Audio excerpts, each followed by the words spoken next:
how are you today? I hope everyone is safe and healthy at home. Before we start our activities today, we are going to listen to God's words first. Now, let's prepare our hearts and mind before we start our morning devotion.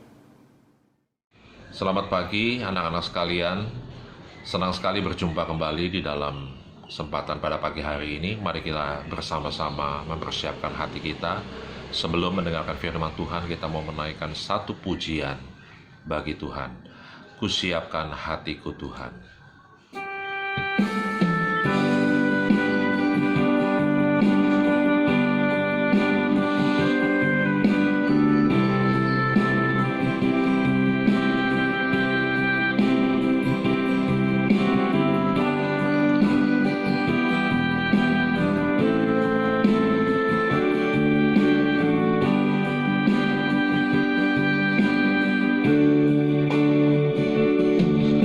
Siapkan hatiku Tuhan menyambut firman-Mu saat ini. Ku sujud menyembah-Mu Tuhan dalam hadirat-Mu saat ini. Curahkan urapan-Mu Tuhan bagi jemaat-Mu saat ini. Ku siapkan hatiku Tuhan mendengar firman-Mu. Firman-Mu tiada berubah, dahulu, sekarang, selama-lamanya, tiada berubah. Firman-Mu Tuhan, penolong hidupku. Ku siapkan hatiku Tuhan mendengar firman-Mu.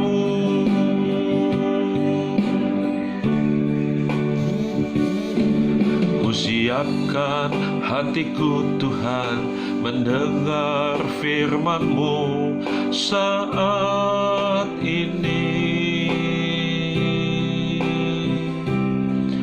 Ku sujud menyembah-Mu Tuhan dalam hadirat-Mu saat ini. Curahkan urapan-Mu Tuhan bagi jemaat-Mu saat ini. Ku siapkan hatiku Tuhan mendengar firman-Mu. Firman-Mu Tuhan tiada berubah,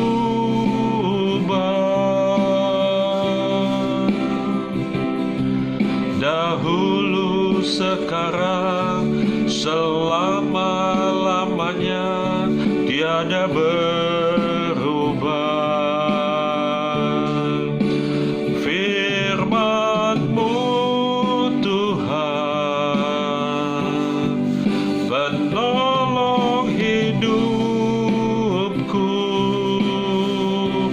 Ku siapkan hatiku Tuhan menyambut firman-Mu. Friends, before we start our morning devotion, let us pray. Dear God, thank you for being with us this morning, so we can start our morning devotion together. Now we want to hear your words. Please bless us so we can apply it in our daily life. and your word can be a guide for us. In the name of Jesus Christ, we pray. Amen. Today's morning devotion is taken from Colossians chapter 4, verse 16 until 18. Dan bila mana surat ini telah dibacakan di antara kamu, usahakanlah supaya dibacakan juga di jemaat Laodikia, dan supaya surat yang untuk Laodikia dibacakan juga kepadamu. Dan sampaikanlah kepada Arkhipus, perhatikanlah supaya pelayanan yang kau terima dalam Tuhan kau jalankan sepenuhnya. Salam daripadaku, Paulus. Salam ini kutulis dengan tanganku sendiri. Ingatlah akan belengguku. Kasih karunia menyertai kamu. Tema renungan kita hari ini adalah kabar baik di era digital. Bagi sebagian umat Kristen yang gemar mempelajari Alkitab, situs www.sabda.org mungkin tidak asing bagi mereka. Situs tersebut banyak menolong orang Kristen untuk mempelajari Alkitab dengan memanfaatkan konten dari situs ini. Yayasan Lembaga Sabda YLSA, pengelola situs ini, memfokuskan pelayanannya dalam bidang Biblical Computing. Biblical Computing memungkinkan semua aspek penggalian Alkitab dapat dilakukan karena kecanggihan komputer.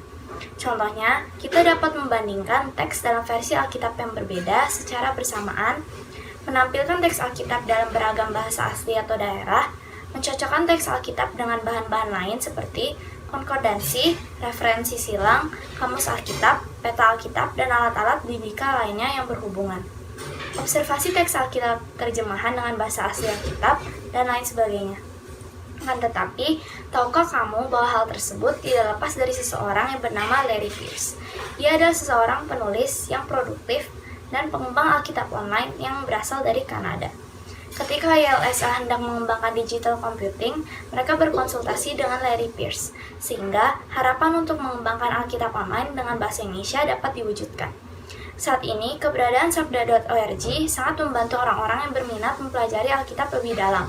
Di zaman digital seperti ini, kabar baik yang disampaikan Alkitab dapat disajikan lebih menarik, lengkap, dan mudah diakses berkat kemajuan teknologi. Lalu bagaimana dengan kamu, Bestins? Apakah kamu sudah mencoba melakukan apa yang dilakukan oleh Larry Pierce? Friends, before we start our activities today, let's pray. Dear God, we thank you for your blessings today. Please help us to understand your words and apply it in our daily life. Now we want to start our lessons. Please bless us so that we can understand what we learned today. In the name of Lord Jesus Christ, we pray.